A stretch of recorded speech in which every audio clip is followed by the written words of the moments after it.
Welcome to module 27 of Database Management Systems course in IIT Madras online BSc program. As you know, we have been discussing about relational database design, different aspects of that, going through the development of functional dependency theory and then defining various forms of normalization or normal forms rather, first normal form, second normal form, third normal form, to achieve better reduction of redundancy. We have also mentioned Boyce code normal form earlier.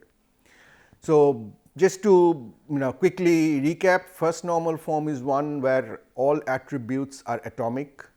Second normal form is first normal form, in addition would not allow partial dependencies, and third normal form is in second normal form and in addition will not allow transitive dependency. Boyce code normal form is defined in a little different way, which is a restriction on the third normal form. Now, what we will do in this module is to study algorithms that can decompose a relation, a schema which is not there in the third normal form, decompose it into several, two or more relational schemas such that each relational schema can be in third normal form. Similarly, we will do that for the Boyce code normal form. We will see the algorithms and we will see the properties that hold. So, first decomposition to third normal form. So, why are we looking at third normal form? We have shown that with counter examples that the Boyce code normal form, which is very good in reduction of redundancy and is simple to implement in the decomposition also, is not dependency preserving. That is, there may be some dependencies which actually hold, but cannot be tested only on the decomposed relations. So, efficient checking of FD violation on updates is important, which is very difficult in Boyce code normal form to do, because you have to take a natural join. So, the solution to that is to define a weaker normal form, which will not reduce redundancy to the extent Boyce code can do, but it will have the desirable property that all dependency preservation can be ensured along with the lossless join property that BCNF also has. So, that is the reason we want to do third normal form. Just to repeat, a third normal form, a relation is in third normal form if for every functional dependency x determining A, either A is a subset of x, that is, it is a trivial dependency, or x is a super key of R. These two actually are the conditions for the Boyce code normal form, and by relaxation we provide a third condition that A is part of some candidate key, not just super key, but just some candidate key. Naturally, 3NF is also in 2NF, we have seen already.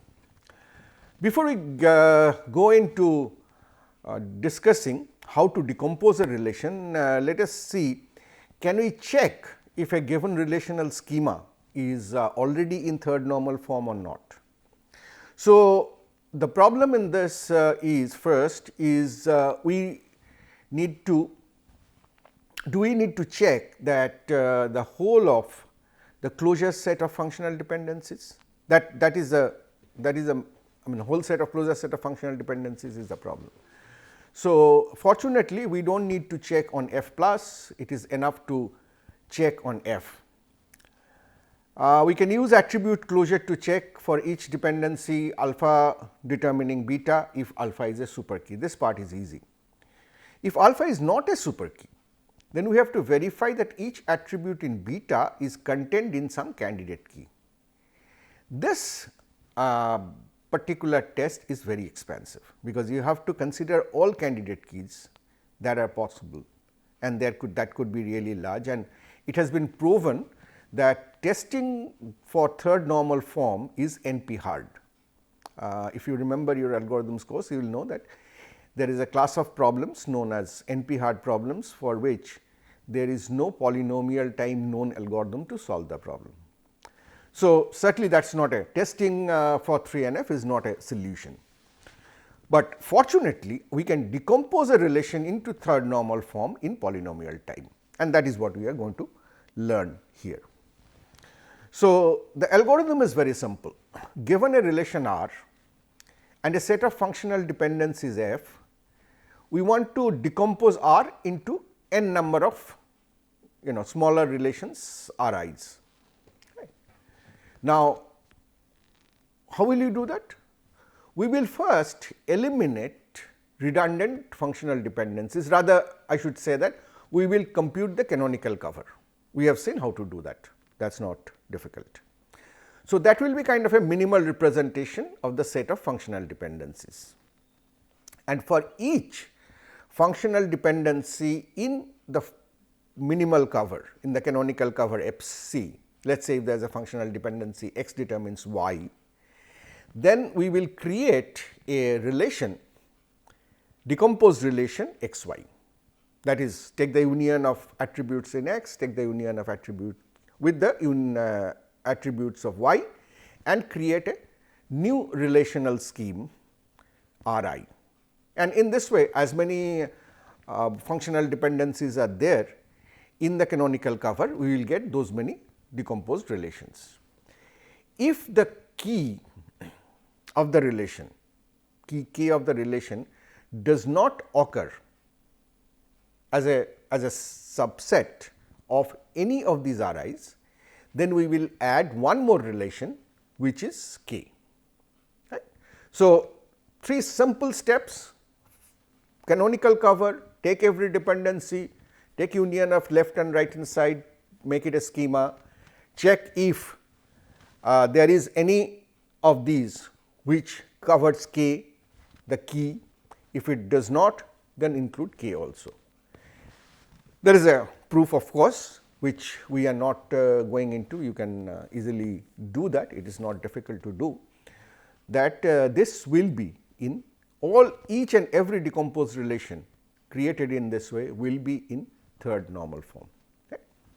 Now, one intuition is very clear, is because we are creating relational schemas as x determines y, giving x y. So, naturally in Ri, which is x y, x is the key, right. Now, we will have to see what are the other dependencies which might hold over that set as well.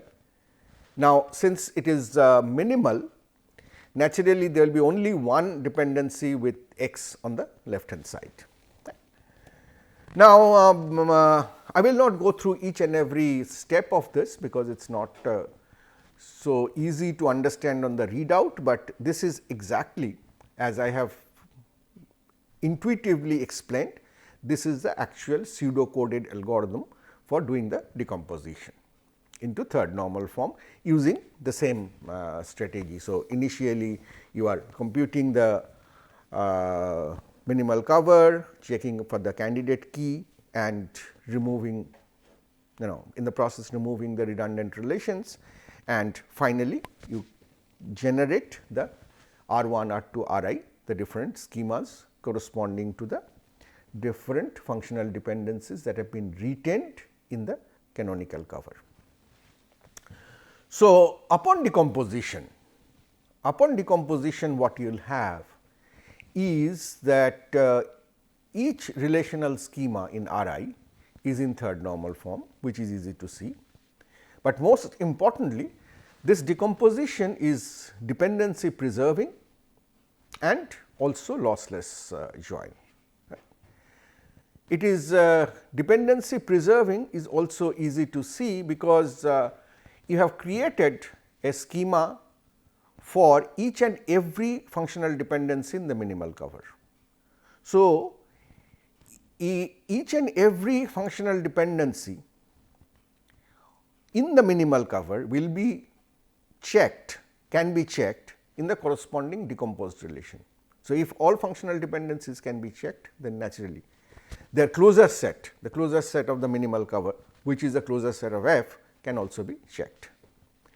and it is a lossless join that you can prove by very simply taking two relations and working out decomposition into two relations using three attributes. You can show that in every step of this decomposition, which you have now done in one go, you are actually preserving the lossless join property, that is the intersection between any two decomposed relation decides is a key of one of the decomposed relations. You can prove this in these properties at length and get confidence about it.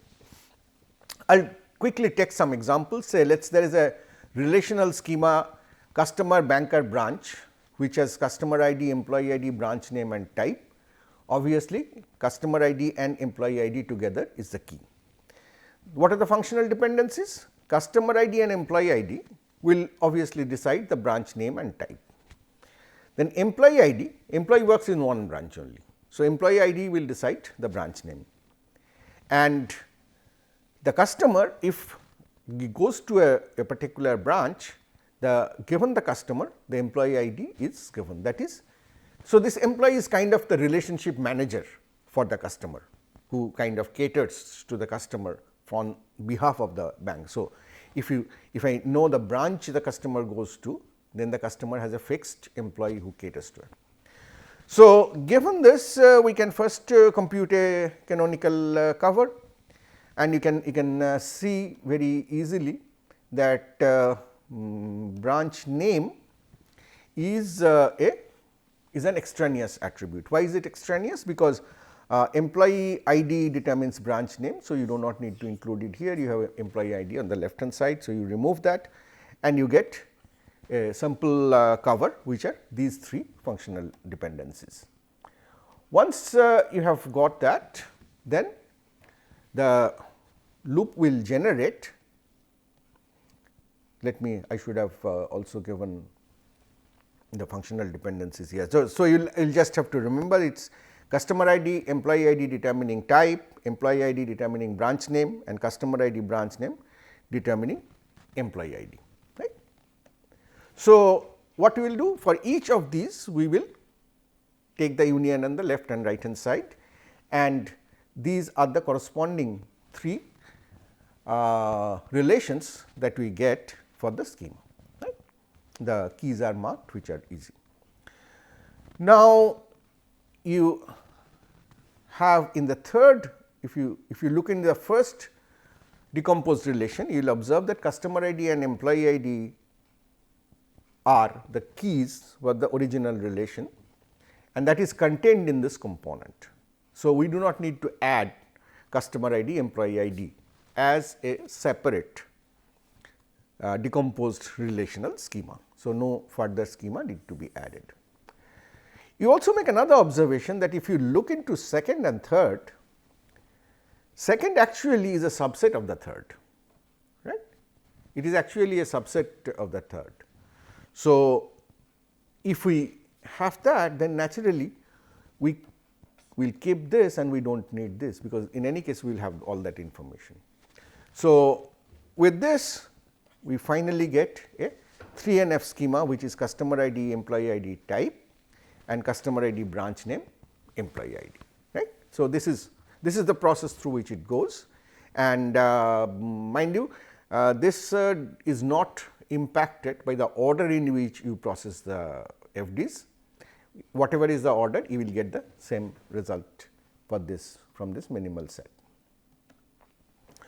So, I have included here two practice problems for which the solution is given, but I have hidden it from the presentation.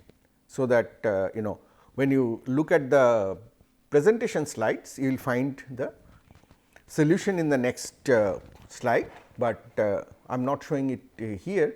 So, that you can first take a dig and try to solve it yourself and then check with the solution. So, here is a big relation with 8 attributes, and there are 1, 2, 3, 4 different functional dependencies. You will have to do the minimal cover and all that, and Similarly, another problem is given here with 7 attributes and some 4 functional dependencies. You will also have to solve that and you can check the solution from the presentation.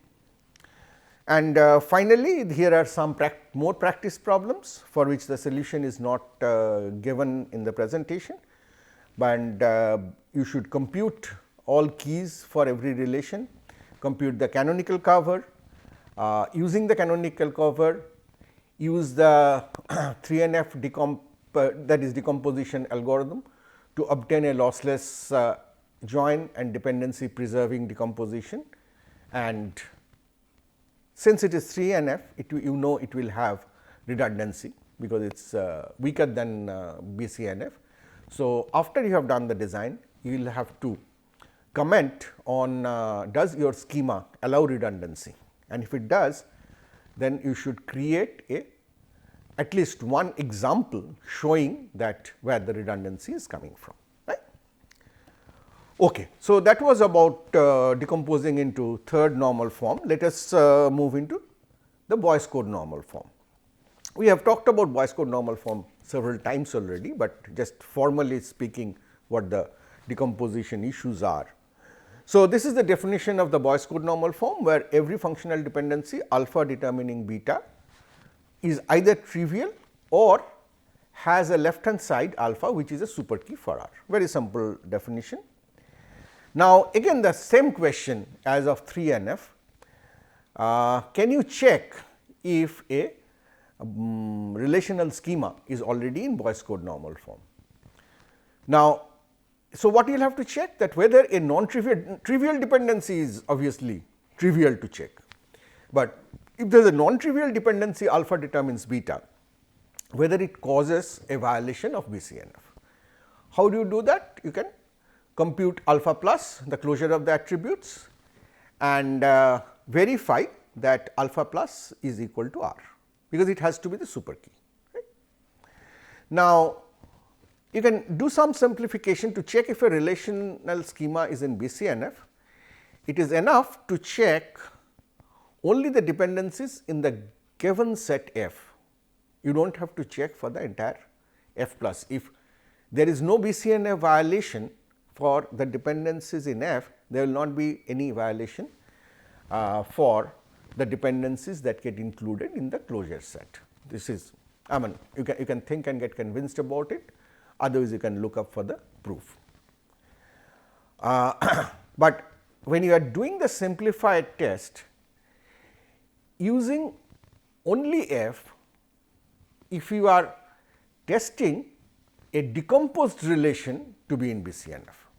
If you have a decomposed relation, that you cannot check simply by using F, you will have to take the F plus as a whole, and from F plus you will have to take out only those functional dependencies which has attributes available in that particular decomposition. So, to just emphasize that point, we have given an example where there is a relational schema with 5 attributes and 2 functional dependencies. Now, we what is the key? A determines B, so and BC determines D. So, obviously, A does not determine everything. So, A is not a key. So, this violates, right. Now, if this violates, then I have a decomposition as what did I say, alpha and beta union is one, and the other is where you take out alpha from beta and take that result set out from, that is R minus beta minus alpha, right.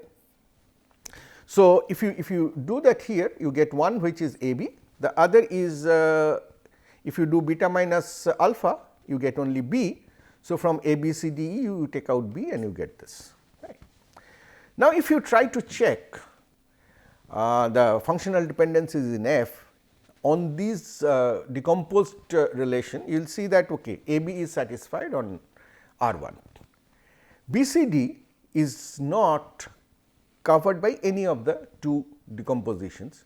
So, you might feel that it does satisfy.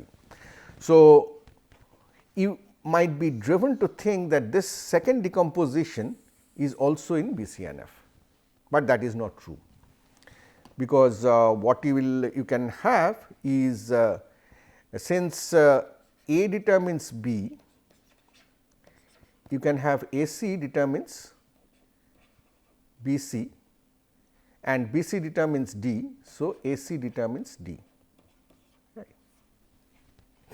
And if you project it, if you take this on this decomposed relation, then all attributes are there. So, this functional dependency holds on this particular decomposed relation, but AC is not a super key of that relation, right. So, since AC is not a super key of that relation, because E is there. So, since AC is not a super key of that relation, this particular functional dependency violates the BCNF for R2. So, you have decomposed into AB and ACD. AB is in BCNF, but ACD is still not in BCNF. You will need to decompose it further, right. So, but checking with F, you would have got a wrong impression that it is already in BCNF, right. So, that is the pitfall that you will have to avoid while testing for BCNF in this way. So, to check testing for BCNF decomposition, what you will have to do? You check if a relation R I, that is the decomposed relation R I, is in BCNF. You have to first create the restriction, that is either you will test R I for BCNF with the restriction of F onto R I, that is compute F plus, take all functional dependencies which has only the attributes in R I, and with respect to that set you check whether R I is in BCNF, or naturally that is expensive, or what you can do, you can use the original set of functional dependencies, but test it using the attribute closure. So, for every set of attributes alpha, which is a subset of R I, you check for alpha plus, and either it includes no attribute from R I minus alpha, or it includes all attributes of R I. Now, if the condition if is violated by some alpha determines beta, then this particular dependency alpha plus minus alpha intersection R I will hold on R I, and R I violates BCNF. That is easy to see. So, we use this strategy to confirm that an R I is in BCNF after decomposition or not. If it is not in BCNF, we have to decompose it further. Right. Now, at this point I would also like to mention about another test that you might want to do. Suppose you have done the BCNF decomposition and you know by the theory of BCNF that the BCNF decomposition is actually lossless join. So, that is guaranteed, but you do not know if it is dependency preserving. So, we have talked about two algorithms earlier while talking about dependency preservation to ensure whether a particular set of functional dependencies are preserved under a certain decomposition. One was to compute in terms of the F plus and an exponential algorithm. So, if you follow that algorithm, you will see these are preserved, and you have to check whether dA is preserved or not, and you compute F1, F2, F3, which are actually computed from F plus, and that is why they are expensive. And you can after you take the union of them and compute the closure, you can clearly see that D actually functionally determines A if A determines B is satisfied in R1, B determines C is satisfied in R2, and C determines D is satisfied in R3. Right? This is just very simple transitivity, and will show you that. Right? So, all dependencies are actually preserved. So, this decomposition is dependency preserving. Unfortunately, naturally this is an exponential time algorithm. So, you will not often be able to run such kind of an algorithm. So, you will run the polynomial time algorithm that we talked of, where we do not take the closure set, but rather the set of dependencies that are directly applicable on R1, R2, R3.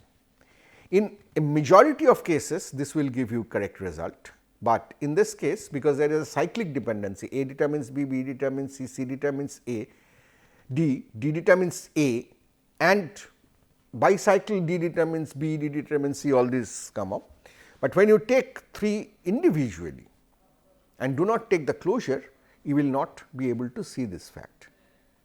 And since you cannot see this fact, so the polynomial time algorithm will not preserve, we will say that D determines A is not preserved, right.